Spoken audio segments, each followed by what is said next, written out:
yung anak ko! Ano po, nawawala po yung anak ko. Bakit po? Ano po nangyari? Nagpaalam po siya sa akin. Sabi niya po maglalaro lang daw po siya sa labas kasama po yung mga kaibigan niya. Tapos sabi ko po, bumalik po siya before 5 p.m. Nay, pwede ba ako maglaro sa baba kasama sila Angel at Romeo?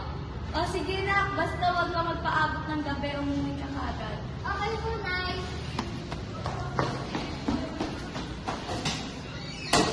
Meron bang nakakita sa kanya bago siya nawala? Opo, yung kapitbahay po namin si Ava, sabi niya po kinidnap daw po si Gabi na babae na hoodie. Eh, Romeo, nakita mo ba si Gabi? Di ba kalaro mo siya? Sorry, Tita Abby. Pero mas nauna pa akong umuwi. Alam niya po si Adrian. Sige, salamat. Nakita sa si Gabi.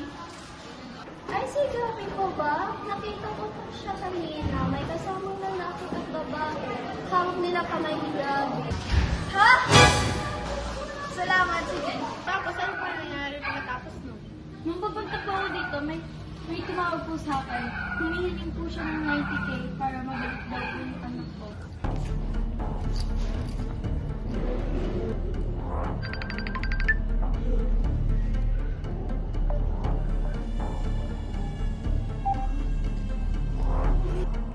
Nasabi ng bata, magpadala ka ng pera, 65K kung gusto mo siyang makabalik ng buhay.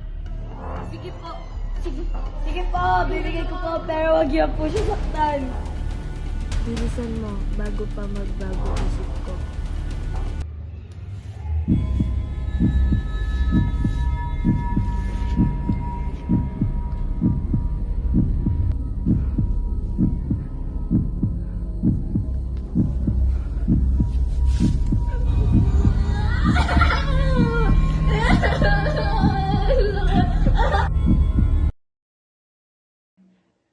Binugbog nila sila Gabi hanggang ang buong katawan niya ay puro pasa at dugo. Pinakain din siya ng mga uod at iba pang mga insekto para patahimikin ang kanyang bunganga.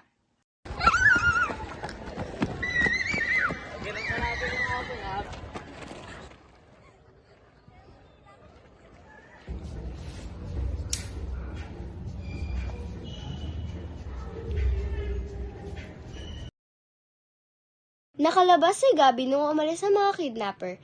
Ginawa niya ang kanyang lahat para makatakas, kaso nadapa at nakahabol ang mga kidnapper. Upang hindi makatakas, binali nila ang paa ni Gabi at lalong pinahirapan ang kanyang buhay.